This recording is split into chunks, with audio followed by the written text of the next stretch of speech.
Hi అందరికీ, honey Ashwini kitchen. నేనండి మీ అశ్వినిని. అందరూ ఎలా ఉన్నారు? కృష్ణుడికి ఎంతో ఇష్టమైన అటుకులు పాయసం ఈ కృష్ణాష్టమి మీరు కూడా చేసుకోండి.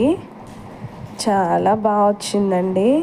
చాలా టేస్ట్గా కూడా ఉంది. ఒకసారి తింటే మళ్ళీ మళ్ళీ తినాలనిపిస్తుంది. దీనికి కావాల్సినవి అటుకులు, బెల్లం, నెయ్యి, పెసరపప్పు, జీడిపప్పు, యాలకుల పొడి.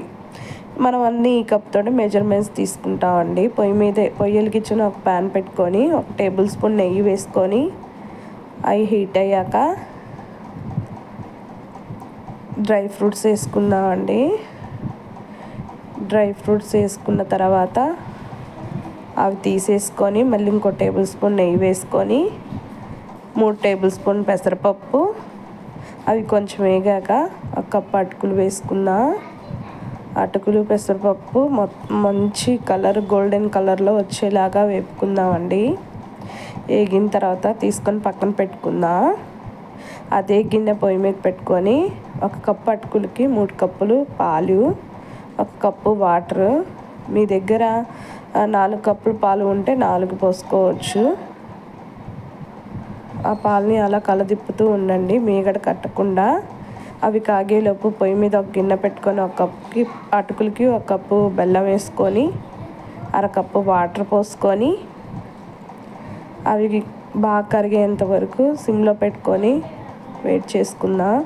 దీనికి పాకం రానవసరం లేదండి, ఊరికి బెల్లం కరిగించుకుంటే సరిపోతుంది.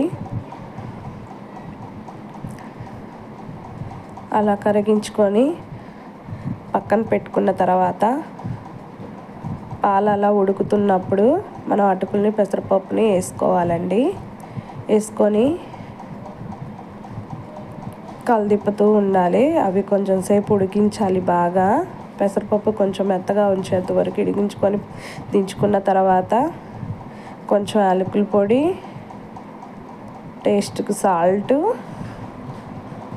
మనం వేయించి పెట్టుకున్న డ్రై ఫ్రూట్స్ వేసుకొని ఒకసారి కలదిప్పుకుందాం. అలా తిప్పుకున్న తర్వాత మనం ముందుగా బెల్లాన్ని కరగబెట్టుకున్న దాన్ని అది బాగా చల్లారిన తర్వాతే దీంట్లో పోసుకోండి. పాయసం వేడిగున్నా పర్లేదు, బెల్లం మాత్రం చల్లారిన తర్వాత పోసుకోవాలి. అలా పోసుకొని మొత్తం కలదిప్పుకోండి. ఒక బౌల్లో తీసుకుందాం. చాలా టేస్టీగా చాలా బాగా వచ్చిందండి. ఒకసారి ట్రై చేయండి. అలా పైన డ్రై ఫ్రూట్స్ వేసుకోండి, ఇంకా చాలా బాగుంటుంది. జీడిపప్పు కూడా మెత్తపడవండి, బాగా కరకరలాడతాయి.